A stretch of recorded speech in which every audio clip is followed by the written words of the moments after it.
Okay, so this is pretty cool, and this don't want that.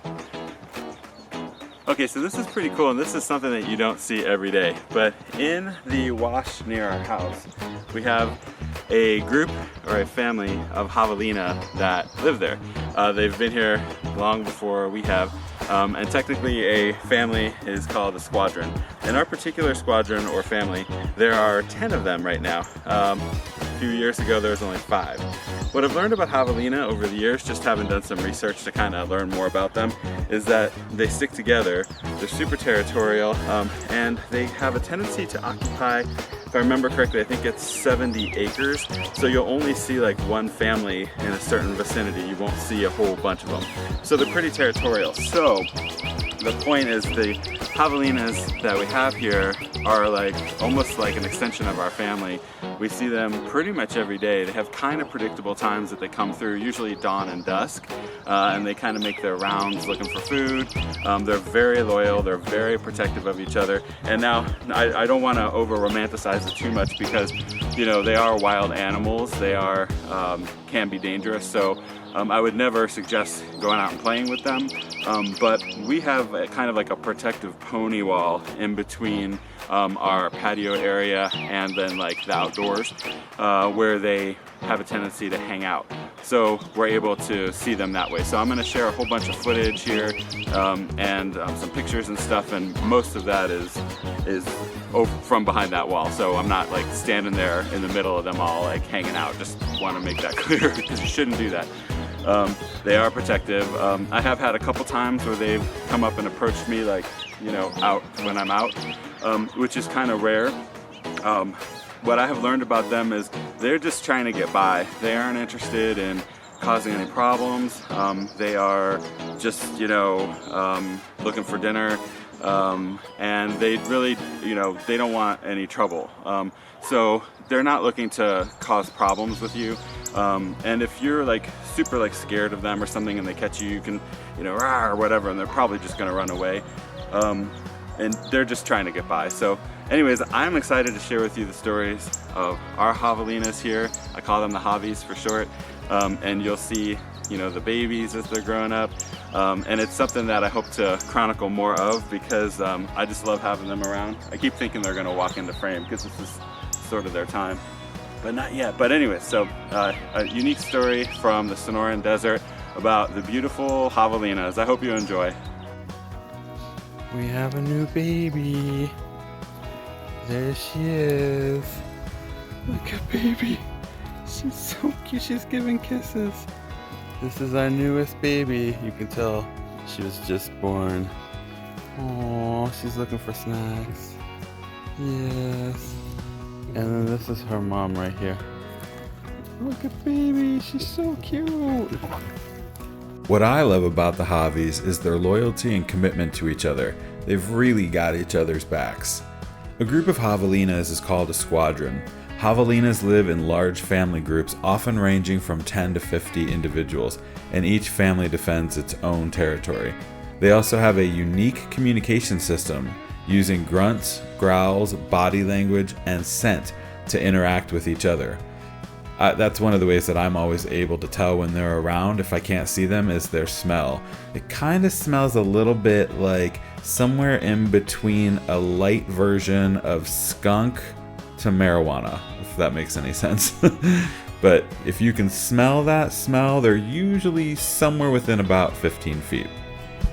These groups of Javis that stick together are tightly knit, and their members stick close together for protection. If threatened, they may defend each other aggressively despite their relatively small size. They range between 40 to 60 pounds at their full maturity. Javelinas have that strong musky odor due to the scent glands that are located on their rumps. They use this scent to identify each other and mark their territory. Group members often rub against each other to mix scents, reinforcing social bonds. Javelinas don't rely on their vision because it's not really the best. Instead, their excellent sense of smell helps them detect predators, find food like roots, cacti, and fruits, and recognize other members within their own herd. Javelinas are commonly found in arid regions like the southwestern US, Mexico, and Central America.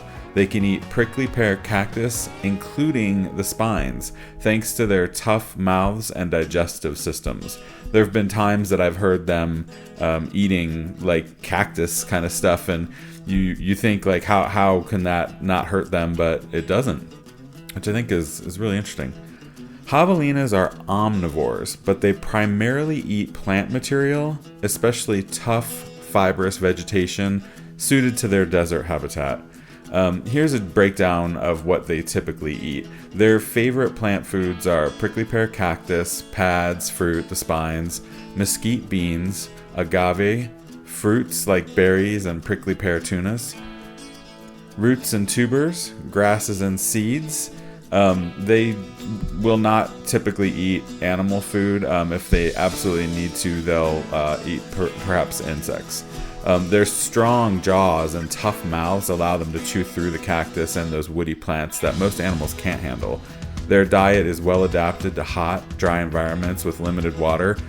Many of the plants they eat provide moisture, reducing their need to drink frequently. Javelinas are very territorial but not hyper-aggressive, more like cautious neighbors than combative invaders. While they maintain defined home ranges, typically like many acres, sometimes over 180 acres, depending on the habitat and the food availability. There can be some overlap with neighboring herds. Direct conflicts are usually avoided if food is abundant, but tensions can arise during scarcity. Javelinas defend their space primarily for safety and food access, but not out of dominance. They're more likely to retreat than fight unless they're defending young or a key food source. Javelinas typically live up to about 12 years old in the wild, though sadly a lot of them don't reach that age due to their predators, disease, or perhaps harsh environmental conditions. In captivity where threats are minimized, they can sometimes live up to 15 years. Predators for them are like mountain lions, coyotes, and bobcats. And sadly, the young javelinas in particular are more vulnerable because they have lower survival rates because of their size, but the rest of the herd really protects them, and so the strength in numbers thing really works for the javelinas in general. And I know personally I have seen quite a few babies in the last couple of years grow up to be full size, and the babies are often called reds just because of their kind of blondish reddish color when they're really little. They're so cute. Javelinas are naturally cautious and have several key fears or things that they instinctively avoid, and that would be their predators such as the mountain lions, coyotes, bobcats, and humans too. They are very cautious about humans, which makes sense because not all humans have good intentions. They're a little bit sketchy about loud noises, so something that's sudden or unfamiliar, they can get a little sketched out. Things like fireworks, car engines, barking dogs. And if they feel threatened, they can feel cornered and sometimes become defensive. They're also a little skittish about dogs. I can kind of always tell when the javelinas are nearby because the neighborhood dogs will kind of start to bark up a little bit. But I also noticed that the dogs will usually chill out relatively quickly, and the javelinas aren't particularly afraid of the dogs. Like they're kind of cautious. And then once the dogs chill out, and the javis kind of just do their own thing and they don't really worry about it. And they're also a little bit sensitive to bright lights and motion, like flashlights, headlights, or motion trigger lights can also kind of scare them away. So in general, while they prefer to avoid conflict, javelinas will stand their ground or charge if they feel threatened, especially to protect their young or herd. But as I mentioned earlier, they're really not looking to mess with people. They just are trying to get by. I often think of it as like when you see the 10 of them, we have 10 in our family here. When you see them together and sometimes they get a little bit snippy over limited food source, like they'll kind of like growl at each other if one is eating more than the other or whatever. I almost equate it to like just picture like your own family, like when you've got, if like 10 hungry people sitting around a table and there's only so much food and everyone reaches for it, like someone's gonna get their hand slapped. It's kind of the same thing. Like they love each other and they care for each other, but they can get a little bit edgy that way. But ultimately, at the end of the day, the Javelinas are great. They're loyal, and they really care about each other, and they take care of each other, and they're about family, and that's something I really respect a lot.